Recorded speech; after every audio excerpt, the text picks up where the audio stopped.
What do you think of the 2,000 versus the 600 or all these crazy kabuki dances going on in Washington once again, Congressman?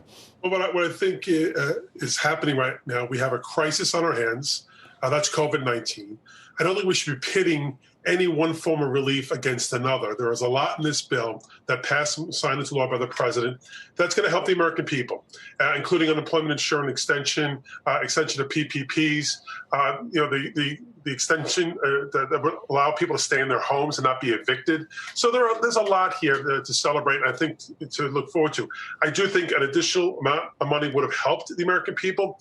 But look, there'll be time to address some of those issues down the road with a new president. And Governor Walker, the Republican Party has branded itself over the years as being fiscally conservative. What does a real Republican feel about how to approach the stimulus right now? One that's, compassionate and empathetic, but also might have some hesitancy about blowing out the deficit. Well, I think the so-called COVID relief bill had a lot of crap in it. And I do agree with Congressman Crowley that things like the extension of the Paycheck Protection Program, which actually encourages small businesses, actually not encourages, requires small businesses to keep people on the payroll is incredibly important. Giving a stimulus check, to me, whether it's 600, 2,000, I'm okay with 2,000. I just think they should have carved that out of the money they spend on all the other crap that was out there. And I think a lot of Americans feel that way as well. But the most important thing to get the economy going is to get things open again, to show that America is open for business. And I think businesses, particularly small business across the country, have shown they can do that safely. Unfortunately, in places like New York, for example, the last 2 weeks, all indoor dining has been shut down at restaurants there, even though Governor Cuomo's own numbers, contact tracing, show that it's about less than 1.5% come from restaurants. So we've got to be smart about this. We've got to keep our small businesses open, and the Paycheck Protection Program helps out as well. Yeah. Congressman Crowley, the blue wave never materialized, and fair or not, some people point to some aspects of the Democratic Party that are way left, and I'm thinking of the Squad or AOC. Do you take any satisfaction, Congressman Crowley, in saying, look, I told you so, this is not the way to do it, or do you have to go the party line and say, oh, yeah, it's all great, and we want everyone in the party that has good ideas to be able to express them? Have you ever said, I told you so? Well, let me first and foremost say, Joe, I think you know that I'm not a socialist, nor is Joe Biden a socialist by any stretch of the imagination.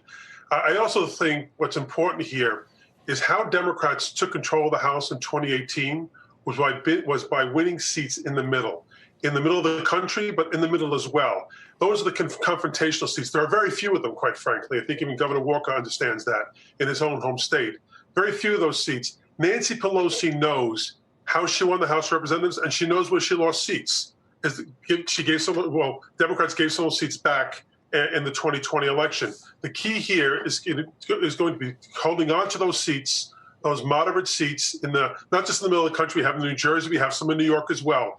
Those are the most critical seats here going into the 2022 elections. Yep. Governor Walker, I've seen some. That's not nice, but I've seen some GOP types say that AOC is just the gift that keeps on giving to Republicans. What do you expect to happen in Georgia, and do you think that there's kind of still an after effect down there based on fears or allowing Perdue and Loeffler to say, look, this is the last firewall from socialism? That's a pretty powerful argument.